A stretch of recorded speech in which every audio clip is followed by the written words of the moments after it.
Assalamualaikum warahmatullahi wabarakatuh. Bismillahirrahmanirrahim. Innal hamdalillahi nahmaduhu wa nasta'inuh wa nastaghfiruh wa na'udzubillahi min syururi anfusina wa min sayyiati a'malina may yahdihillahu fala mudhillalah wa may yudhlil fala hadiyalah. Asyhadu an la ilaha illallah wa asyhadu anna Muhammadan abduhu wa rasuluhu la nabiyya ba'da. Amma ba'd. Sahabat sekalian, alhamdulillah kita masih Allah perjumpakan dalam forum kajian tasawuf lil alamin ini. Kendati ruang dan waktu yang terbatas dengan penyampaian virtual yang masih jauh dari kata sempurna, namun demikian kita tetap berharap apa yang kita ikhtiarkan tersebut bernilai pahala di sisi Allah Subhanahu wa taala. Sahabat sekalian, pada kajian-kajian yang lalu kita telah membahas beberapa tema pada episode membaca hikmah, yang tentunya ada banyak hikmah-hikmah yang lain yang harus kita baca. Adapun maksud dari tema episode pembaca hikmah tersebut hanya sebatas usaha untuk memulainya saja. Semoga kajian kita tentang membaca hikmah tersebut mendapatkan ridho Allah Subhanahu wa taala dan membuahkan kebaikan yang banyak bagi kita semua. Amin ya rabbal alamin. Sahabat sekalian, pada kajian kita kali ini dan ke depan, saya ingin mengajak sahabat sekalian untuk berfokus kepada tema mensucikan diri atau tazkiyatun nafs. Dan dalam kajiannya saya akan merujuk kepada salah satu kitab karangan Imam Al-Ghazali, intisari dari kitab Ihya Ulumuddin, dengan melengkapi kajiannya dengan bentuk-bentuk konkretnya di kehidupan kita sehari-hari. Sahabat sekalian, adapun judul kajian kita kali ini adalah khususnya orang-orang yang sebenar-benarnya sholat. Sholat merupakan sarana besar dalam mensucikan jiwa, sekaligus merupakan tanda dan ukuran dalam mensucikan jiwa. Salat merupakan sarana sekaligus tujuan. Salat merupakan peresapan makna-makna kehambaan, tauhid dan kesyukuran. Salat merupakan zikir, berdiri, ruku, sujud dan duduk. Salat juga merupakan penegakan ibadah pada organ-organ utama jasad. Penegakan salat merupakan pemusnahan sifat angkuh dan pembangkangan terhadap Allah Subhanahu wa taala, serta merupakan pengakuan akan ketuhanan dan kemahapengaturan Allah. Oleh karenanya, penunaiannya secara sempurna dapat memusnahkan ujub, ghurur, bahkan seluruh kemungkaran dan kekejian. Sebagaimana Allah Subhanahu wa taala berfirman, A'udzubillahi minasyaitonirrajim. Inna salata tanha 'anil fahsya'i wal munkar. Yang artinya sesungguhnya salat itu mencegah dari perbuatan yang keji dan munkar. Surah Al-Ankabut ayat 45. Sahabat sekalian, salat dapat memberi dampak seperti itu jika dikerjakan dengan mengerjakannya merealisasikan adab-adab zahir dan batin. Salah satu adab zahir salat adalah mengerjakannya dengan organ tubuh secara sempurna, sementara adab batinnya adalah kekhusyukan. Kekhusyukanlah yang dapat menjadikan salat memiliki peran penting dalam mensucikan jiwa dan berperangai. Karena gerakan-gerakan dalam salat tidak asing bagi orang yang tinggal di lingkungan Islami, maka kita hanya menjelaskan adab-adab batinnya. Adab batin inilah yang disebut ilmu khusyuk. Rasulullah SAW bersabda, "Allu ilmi yurfa'u minal ardi al-khusu'u." Yang artinya, ilmu yang pertama kali diangkat dari muka bumi adalah kekhusyukan. Hadis riwayat At-Tabrani dalam sanad hasan. Kekhusyukan adalah ciri pertama orang-orang yang beruntung, di mana Allah Subhanahu wa taala berfirman, A'udzu billahi minasyaitonir rajim. Qad ablahal mu'minun allazina hum fi salatihim khashi'un. Yang artinya sesungguhnya beruntunglah orang-orang yang beriman, yaitu orang-orang yang khusyuk dalam salatnya. Surah Al-Mu'minun ayat 1 dan 2. Orang-orang yang khusyuk dalam salat adalah orang yang berhak mendapatkan kabar gembira dari Allah. Sebagaimana Allah Subhanahu wa taala berfirman, A'udzu billahi minasyaitonir rajim wa basyiril mukhbitin allazina idza dzukirallahu wajilat qulubuhum was-sabirina 'ala ma asabahum wa la muqimis salati wa mimma razaqnahum yunfiqun. Yang artinya, dan berilah kabar gembira kepada orang-orang tunduk patuh kepada Allah yaitu orang-orang yang apabila disebut nama Allah gemetarlah hati mereka, orang-orang yang sabar terhadap apa yang menimpa mereka, orang-orang yang mendirikan salat, dan orang-orang yang menafkahkan sebagian dari apa yang telah kami rezekikan kepada mereka. Surah Al-Hajj ayat 34-35. Jika sedemikian penting kedudukan khusyuk, maka kehilangan khusyuk berarti rusaknya hati dan keadaan. Sedangkan kebaikan dan kerusakan tergantung kepada baik atau rusaknya hati. Bagaimana Rasulullah SAW bersabda, "Inna fil jasad mudghatun salahat, salahal jasadu kulluhu, wa idza sadal jasadu kulluhu ala wa hiyal qalbu." Sesungguhnya di dalam jasad ada segumpal daging. Bila ia baik, maka baik pula seluruh jasad. Dan apabila ia rusak, maka rusaklah seluruh jasad. Ketahuilah bahwa gumpalan itu adalah hati. Hadis riwayat Bukhari dan Muslim. Sesungguhnya khusyuk merupakan investasi tertinggi dari hati yang sehat. Maka jika ilmu khusyuk diangkat, hal itu berarti bahwa hati telah rusak.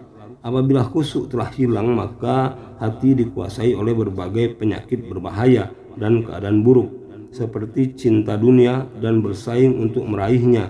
Jika hati telah dikuasai berbagai penyakit, maka ia kehilangan kecenderungan kepada akhirat. Jika sampai seperti itu keadaan hati, maka tiada lagi kebaikan bagi kaum muslimin. Cinta kepada dunia menimbulkan persaingan untuk meraihnya, dan persaingan untuk meraihnya tidak dapat dijadikan dasar tegaknya urusan dunia dan agama. Hilangnya khusyuk merupakan tanda bahwa hati telah kehilangan kehidupan dan vitalitasnya. Maka nasihat tidak lagi berpengaruh dan ambisi-ambisi buruk menguasainya. Bayangkanlah bagaimana keadaan yang terjadi setelah itu ketika ambisi-ambisi buruk menguasai. Nasihat dan peringatan tidak lagi membuahkan hasil.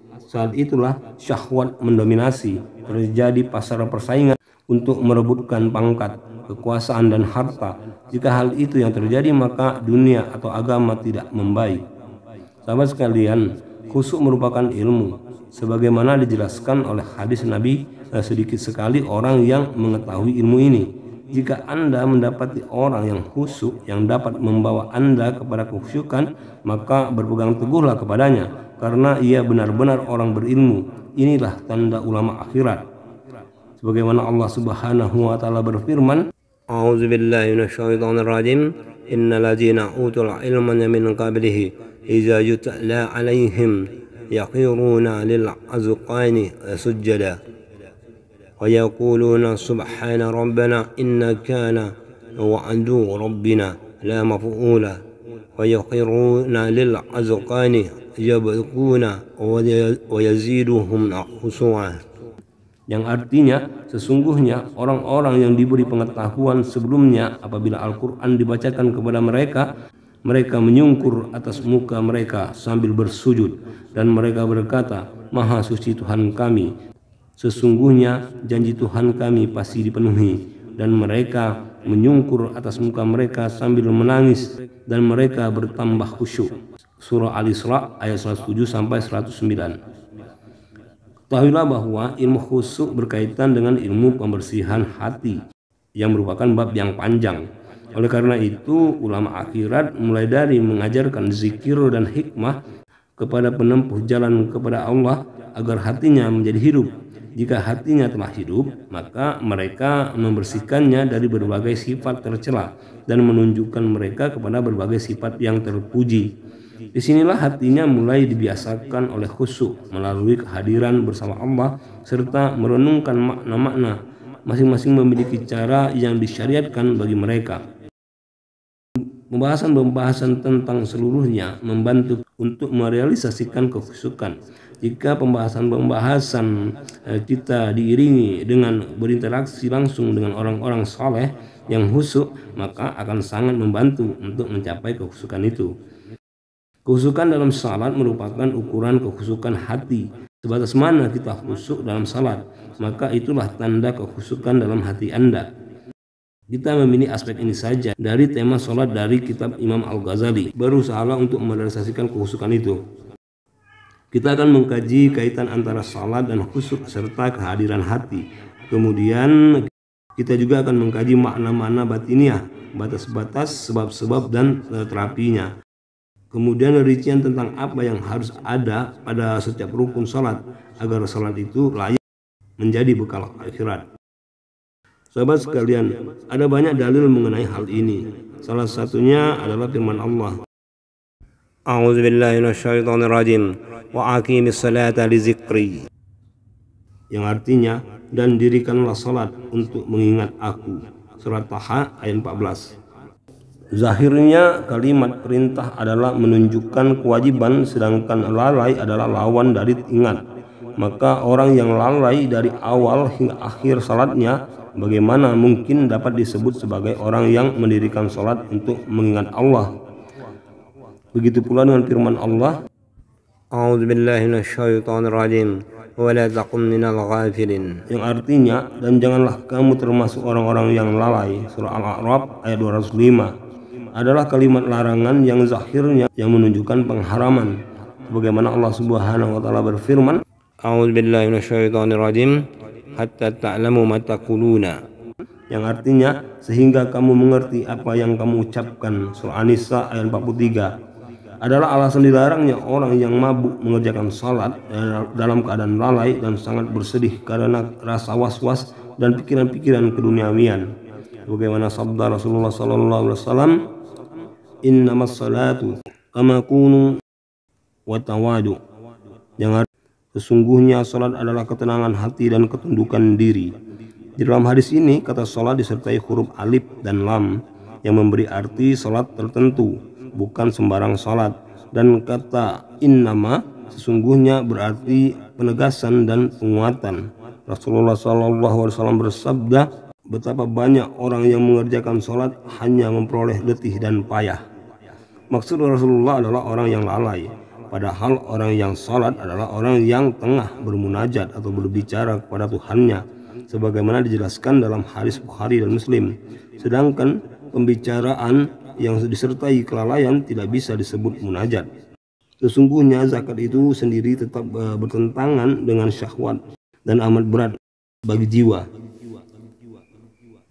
Penjelasannya adalah zakat jika dilalaikan maka batinnya misalnya, maka sesungguhnya zakat itu sendiri tetap bertentangan dengan syahwat dan amat berat bagi jiwa. Begitu juga puasa dapat melemahkan kekuatan dan menghancurkan kekuatan hawa nafsu yang merupakan alat setan.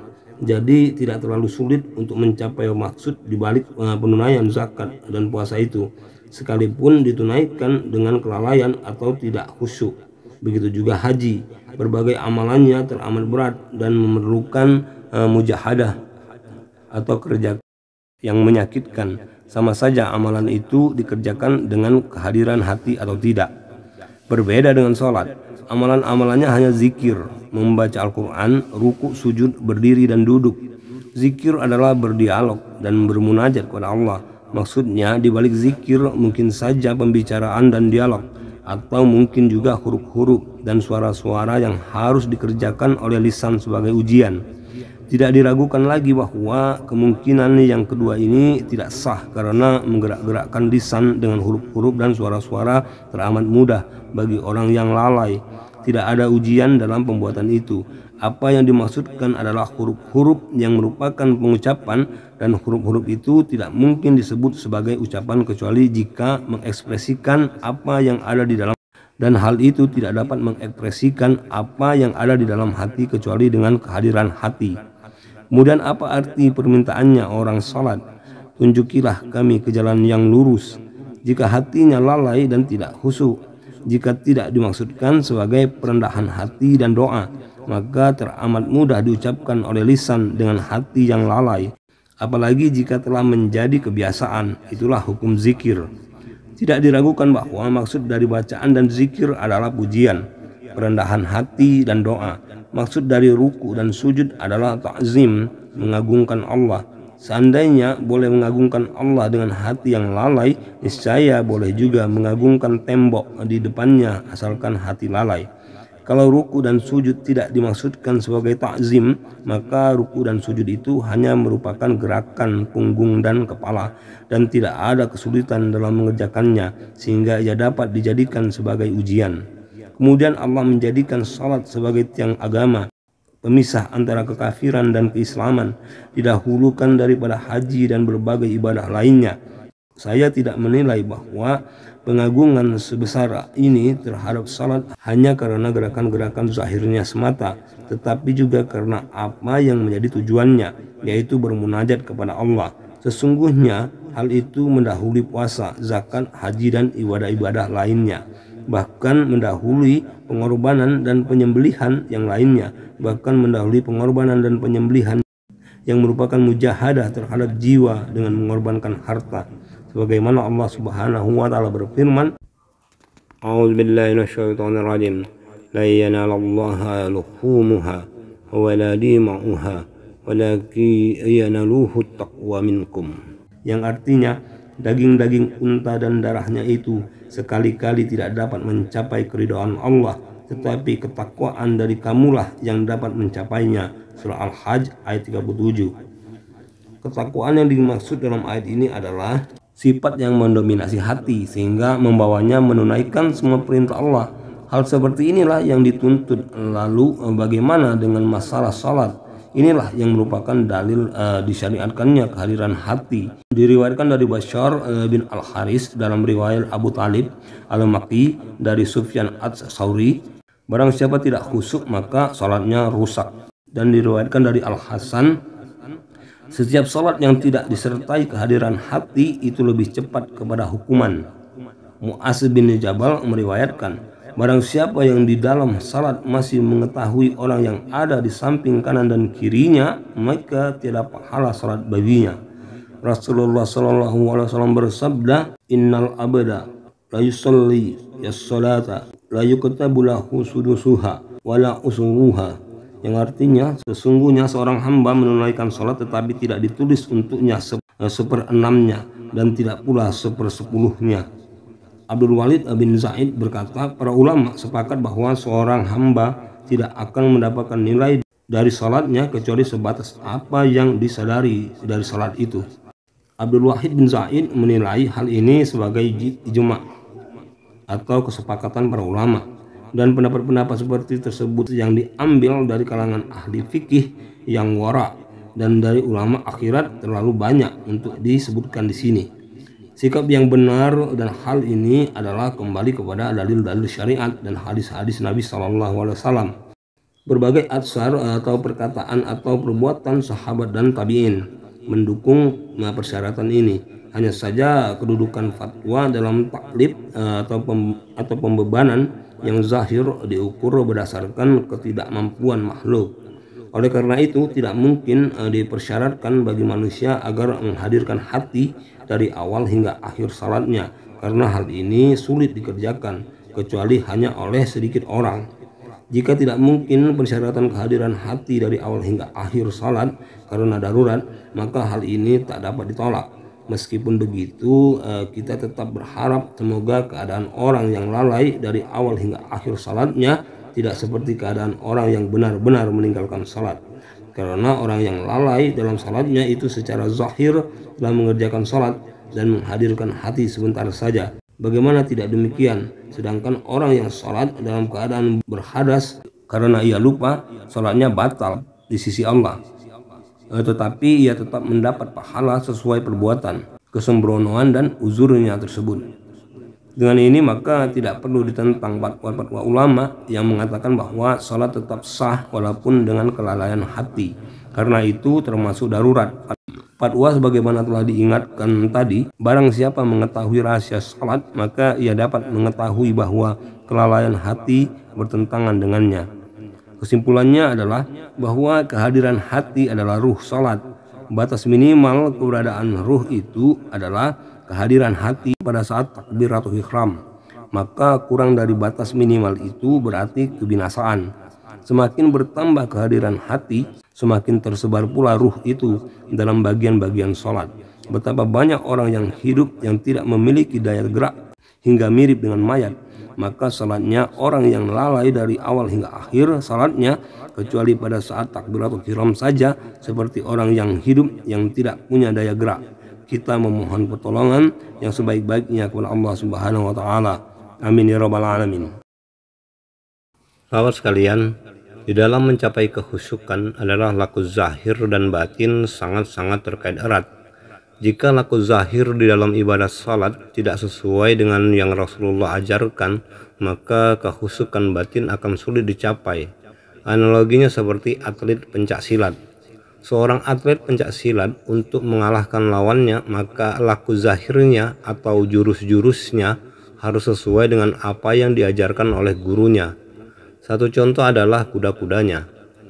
Sahabat sekalian, ibadah yang mendapatkan serangan setan secara sengit adalah salat. Hanya khusyuk yang bisa mengalahkan setan. Oleh karena itulah Rasulullah mengajarkan laku zahir dan batin di dalam menunaikan ibadah salat tersebut. Kalau atlet pencak silat saja butuh laku zahir yang mantap dalam menghadapi musuh yang nyata, bagaimana dengan kita yang salat yang musuhnya gaib? Adapun laku zahir yang mayoritas diabaikan justru pada saat laku yang tidak butuh tenaga banyak, yaitu duduk iftirasi dan tawaru. Ada banyak yang tidak melakukan sebagaimana yang Rasulullah ajarkan. Duduk iftirasi adalah duduk seperti pada tasyahud awal dan duduk antara dua sujud. Kemudian duduk tawaru adalah saat pantat menempel ke lantai.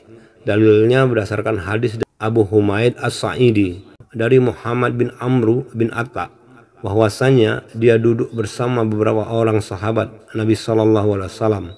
Mereka bercerita tentang salatnya beliau.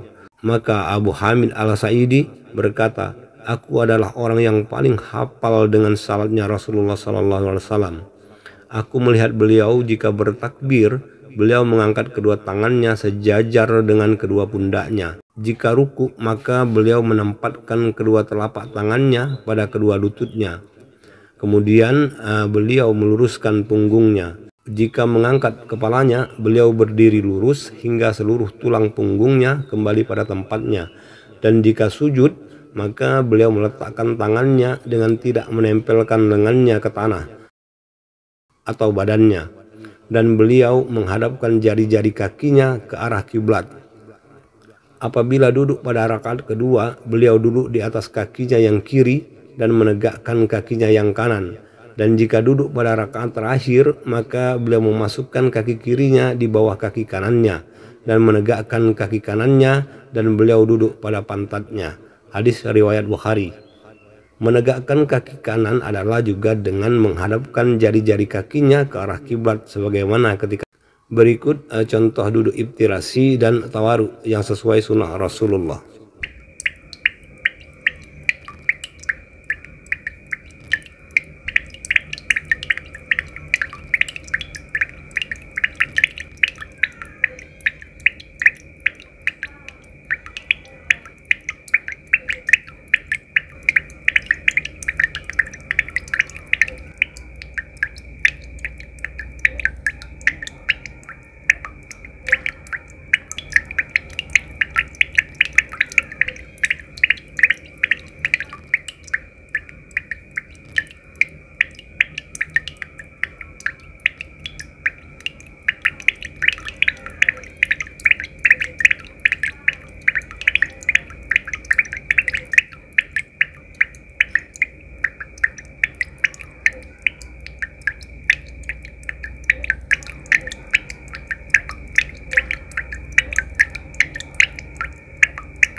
Sahabat sekalian, demikianlah kajian ini. Semoga dengan kajian yang singkat ini kita mendapatkan pemahaman tentang bagaimana mencapai kehusukan dalam sholat. Di mana kajian kita kali ini adalah kajian part 1, dan ke depan kita akan melanjutkan part 2-nya, yaitu berkenaan dengan makna-makna batin penyempurnaan kehidupan sholat. Demikianlah. Semoga kajian ini membawa kebaikan yang banyak bagi kita semua. Amin ya robbal alamin. Sahabat sekalian, demikianlah kajian kita kali ini. Semoga dengan kajian singkat ini kita mendapatkan kepahaman yang holistik dan universal. Untuk itu, dengan ini saya mohon undur diri. Terima kasih atas segala perhatian dan mohon dimaafkan atas segala kekurangannya. Semua kebenaran yang kita dapatkan dari kajian ini, wabil khusus untuk saya pribadi, bahwa semua kebenaran itu adalah semata-mata dari Allah Subhanahu wa Ta'ala, dan untuk semua kekurangannya adalah mutlak dari diri saya pribadi. Untuk itu sekali lagi saya mohon maaf yang sedalam-dalamnya. Sampai berjumpa lagi pada judul kajian selanjutnya, dan salam tasawuf. Assalamualaikum warahmatullahi wabarakatuh.